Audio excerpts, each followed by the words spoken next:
पुरी के भगवान जगन्नाथ मंदिर का इतिहास, एक विस्तृत विवेचन जारी। भाग 2, स्थापत्य कला, संरचना और प्रमुख शासकों का योगदान। इस भाग में हम जगन्नाथ मंदिर की अद्भुत स्थापत्य कला, इसकी संरचना और विभिन्न शासकों द्वारा इसके निर्माण एवं विस्तार में दिए गए महत्वपूर्ण योगदानों पर विस्तृत रूप से चर्चा करेंगे।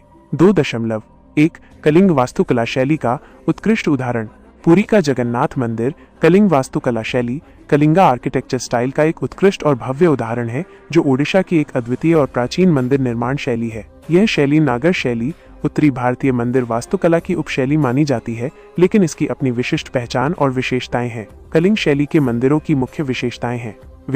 विमाना, यह मंदिर का सबसे ऊंचा और गर्भगृह के ऊपर स्थित हिस्सा होता है, जो पिरामिडनुमा या घुमावदार शिखर के साथ होता है। जगन्नाथ मंदिर का विमान लगभग 214 फीट 65 मीटर ऊंचा है, जो इसे भारत के सबसे ऊंचे मंदिरों में से एक बनाता है। जगमोहना, यह विमान के ठीक सामने स्थित एक प्रार्थना कक्ष या सभा मंडप होता है, जो आमतौर पर एक पिरामिडनुमा छत वाला होता है। नाट्य मंडपा, यह नृत्य और संगीत प्रदर्शन के लिए उपयोग किया जाने वाला एक हॉल होता है। भोगा मंडपा, यह वो हॉल है जहां देवताओं को भोग प्रसाद चढ़ाया जाता है और भक्तों को वितरित किया जाता है। जगन्नाथ मंदिर में ये चारों घटक एक सीधी रेखा में पूर्व पश्चिम अक्ष पर व्यवस्थित हैं, जो कलिंग शैली की एक मानक विशेषता है।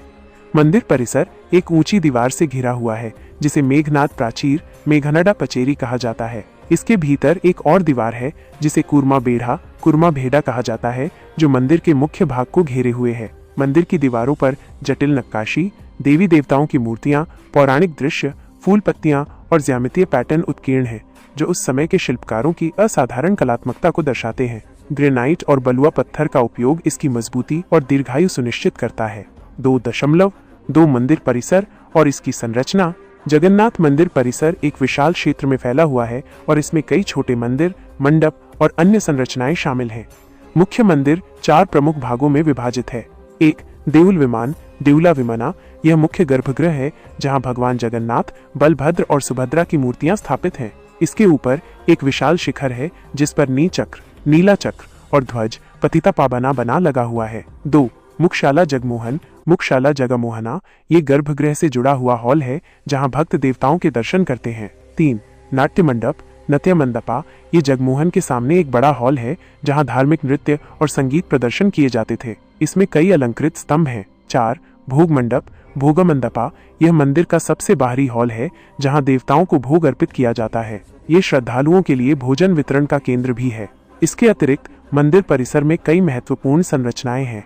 अखंडा दीपालुप्त, एक शाश्वत लौ जो कभी बुझती नहीं।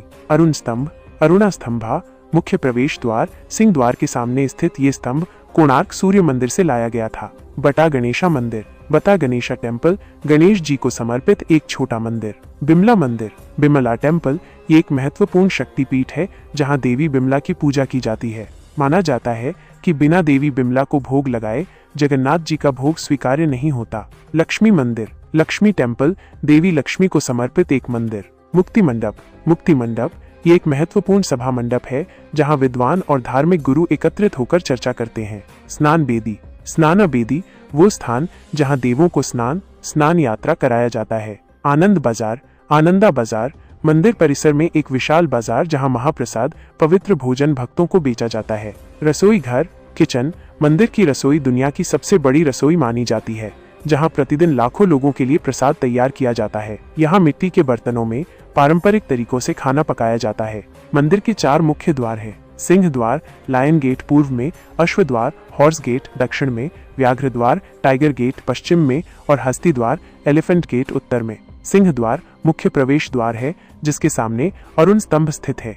2.3 विभिन्न शासकों का योगदान और मंदिर का विकास। जगन्नाथ मंदिर के निर्माण और विस्तार में कई राजवंशों और शासकों ने महत्वपूर्ण भूमिका निभाई, जिससे ये सदियों तक फलता फूलता रहा। 2.3 पूर्वी गंग राजवंश, ईस्टर्न गंगा डायनेस्टी। जैसा कि पहले उल्लेख किया गया है, वर्तमान मंदिर का निर्माण राजा अनंतवर्मन छोड़ा गंगादेवा ने 12वीं शताब्दी की शुरुआत में लगभग 1135 ईस्वी में शुरू करके करवाया था। चोड़ गंगादेव एक शक्तिशाली शासक थे, जिन्होंने ओडिशा में वैष्णव धर्म के पुनरुत्थान में महत्वपूर्ण भूमिका निभाई। उन्होंने शैव और वैष्णव धर्म के बीच सामंजस्य स्थापित करने का भी प्रयास किया। उनके शासनकाल में जगन्नाथ को राज्य देवता के रूप में स्थापित किया गया। उनके उत्तराधिकारी विशेष रूप से अनंग भीमदेव तृतीय, अनंग भीमादेवा 3, 1238 ईस्वी ने मंदिर के विस्तार और सौंदर्यीकरण में महत्वपूर्ण योगदान दिया। अनंग भीमदेव ने स्वयं को पुरुषोत्तम क्षेत्र का दास घोषित किया और जगन्नाथ को ओडिशा साम्राज्य का सच्चा शासक माना। उनके शासनकाल में मंदिर एक विशाल धार्मिक, सांस्कृतिक और प्रशासनिक केंद्र बन गया।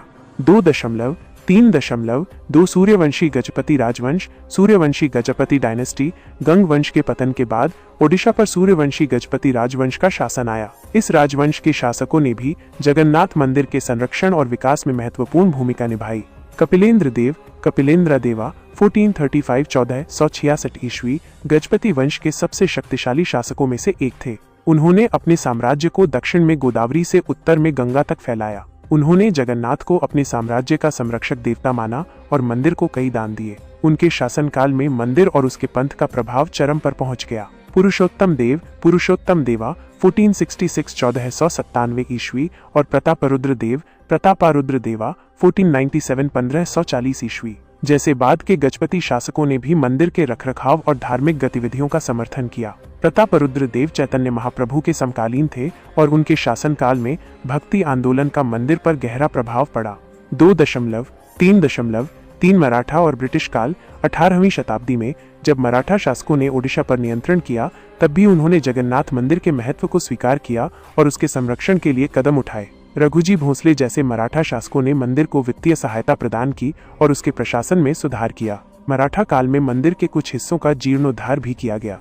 ब्रिटिश शासन के दौरान 19वीं शताब्दी में जगन्नाथ मंदिर का प्रशासन ईस्ट इंडिया कंपनी के नियंत्रण में आ गया। हालांकि उन परंपराओं को जारी रखने दिया गया। ब्रिटिशों ने मंदिर के प्रबंधन के लिए एक कानून भी बनाया, जिसे बाद में ओडिशा सरकार ने अपनाया। इन विभिन्न राजवंशों और शासकों के निरंतर संरक्षण और योगदान ने ही जगन्नाथ मंदिर को सदियों तक न केवल एक पूजा स्थल बल्कि एक सांस्कृतिक, कलात्मक और सामाजिक केंद्र के रूप में फलने फूलने में मदद की। ये दूसरा भाग है। मुझे उम्मीद है कि ये आपको विस्तृत जानकारी प्रदान कर रहा है।